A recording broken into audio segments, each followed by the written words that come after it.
రాష్ట్రంలో రవాణా శాఖ సేవలన్నీ త్వరలో ఒకే వెబ్సైట్ కిందకు రానున్నాయి. కేంద్ర ప్రభుత్వం రూపొందించిన దేశవ్యాప్తంగా అమలు చేస్తున్న వాహన్ వెబ్సైట్ను వాహనదారులకు అందుబాటులోకి తెచ్చేందుకు అధికారులు కసరత్తు చేస్తున్నారు. ఎన్టీఆర్ జిల్లాను పైలట్ ప్రాజెక్టుగా తీసుకుని వెబ్సైట్ నిర్వహణలో ఎదురవుతున్న సాంకేతిక సమస్యలను గుర్తించి సరిచేస్తున్నారు. ఈ విధానం విజయవంతమైతే రవాణా శాఖ అమలు చేస్తున్న ఈ ప్రగతి సైట్ను పూర్తి స్థాయిలో నిలిపేసి రాష్ట్ర వ్యాప్తంగా వాహన్ వెబ్సైట్ ద్వారా మాత్రమే వాహనదారులకు సేవలు అందించనున్నారు. 5 ఏళ్ల క్రితం వరకు వాహనదారులకు లైసెన్సుల జారీ సహా వాహనాల రిజిస్ట్రేషన్ మార్పుల కోసం దేశంలోని అన్ని రాష్ట్రాలు వేర్వేరు వెబ్సైట్లను రూపొందించి అమలు చేసేవి. రాష్ట్రానికి చెందిన వాహనాలు, వాహనదారుల డేటాను ఈ ప్రగతి వెబ్సైట్లో రవాణా శాఖ అధికారులు నమోదు చేసేవారు. దేశవ్యాప్తంగా ఒకే వెబ్సైట్ లేకపోవడం వల్ల ఇతర రాష్ట్రాలకు వెళ్లిన వాహనాల డేటాను అక్కడి అధికారులు తీసుకోవడం, తనిఖీ చేయడం కష్టతరమయ్యేది. ఫిట్నెస్ ధ్రువపత్రాలు, ఆర్సీలు తదితర పత్రాలను ఆన్లైన్లో తనిఖీ చేసే అవకాశం లేకపోవడంతో వాహనదారులపై అక్కడి అధికారులు వేధింపులకు పాల్పడేవారు, ఎడాపెడా జరిమానా విధించేవారు. ఈ సమస్యలపై వాహనదారుల ఆందోళనతో కేంద్ర ప్రభుత్వం వాహనదారులందరికీ ఒకే వెబ్సైట్ రూపొందించి 5 ఏళ్ల క్రితమే అమల్లోకి తెచ్చింది. అన్ని రాష్ట్రాల్లోనూ ఒకే విధమైన సేవలు అందించేందుకు ఏర్పాట్లు చేసింది. ఏకరూప లైసెన్సులు, ధ్రువపత్రాలు జారీ చేయాలని ఆదేశించింది. పరివాహన్.gov.in వెబ్సైట్లో అన్ని రాష్ట్రాలు చేరాలని, ఈ వెబ్సైట్లోనే డాటా నిక్షిప్తం చేయాలని కేంద్రం ఆదేశించింది.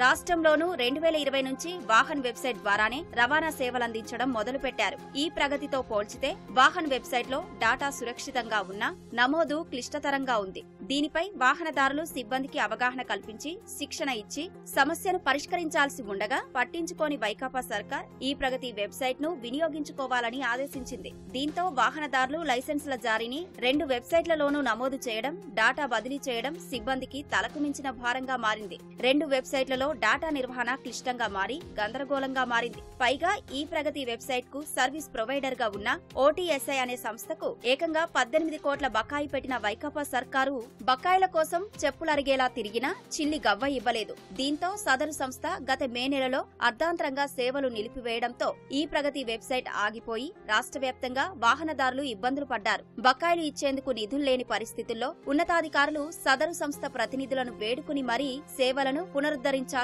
వచ్చింది.